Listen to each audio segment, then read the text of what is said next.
Hi everyone, this is Deb Tim, a Canadian girl. What do you use, sand or gravel? And how do you make your choice? Stay tuned and I'll share my thoughts.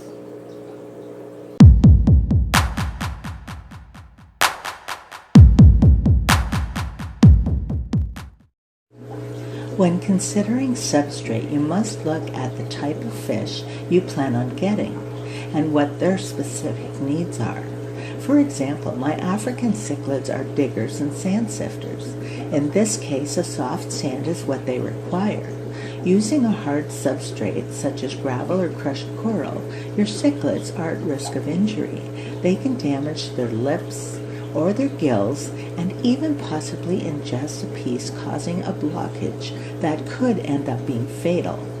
Now, I do realize that many use crushed coral as a buffering agent, but there are many ways to incorporate that into your system without using it as a substrate. When I first started, I purchased a 60-gallon setup complete with everything from gravel to cichlids.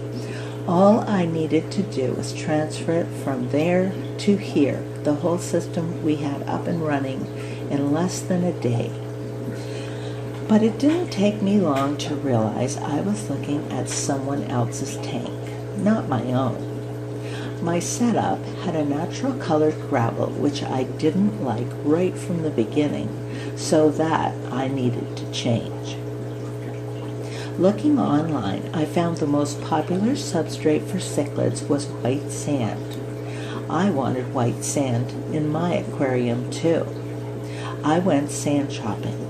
While not knowing any better and not thinking to ask, I purchased a fine white sand specifically designed for cichlids. Well, no more than a week or two later, my HOB filters started making a lot of noise. Cleaning them out, I found the sand was so fine, my intake tubes were pulling the sand into the filter and causing my impeller to grind. Spending some time in forums again, I found out that this happens often.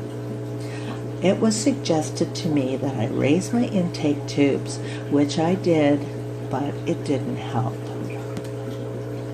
Reading, watching videos, and spending more time in forums, I was soon introduced to pool filter sand. Not realizing there were so many kinds, I just purchased some from my hardware store in town here for a really good price and was happy with that. Well, I'll tell you, after spending a good 2 hours or more hunched over a pail washing it, I wasn't so sure. But once it was clean, I really did like it. As fish tanks kept sneaking into my house, I had to keep purchasing more substrate. I was not going to go through the hassle of washing it again, so I started comparing different products. I had no idea there were so many varieties or price points. It did take me a while to settle on one that I really like, and that is the only sand I have used since. It's not really a sand at all, but a mineral crushed quartz. It has been cleaned, only needing a quick rinse, and the stunning white sand is so gorgeous against the black background and my bright fish. I actually found the sand almost too bright, especially for taking photographs. To tone it down a little, I bought a small bag of black sand and mixed in a couple scoops. Substrate, like any other part of an aquarium setup, is a personal preference. There are no hard and fast rules dictating what must be used. I do, however, believe it's important to try and mimic your fish's biotope as closely as possible, this being the only rule I feel substrate should follow.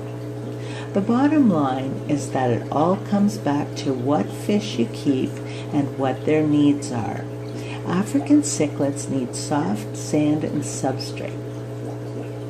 They not only forage through it, but they also ingest particles to assist in their digestion, whereas goldfish ingesting sand can cause them an intestinal blockage. so it's imperative that they are homed with a gravel substrate. We all have our own preferences, but the most important consideration of all is what is best for our fish. So until next time, this is Deb Tim signing out. Thank you so much for watching. I hope you have a wonderful weekend, and I'll be talking to you soon. Bye.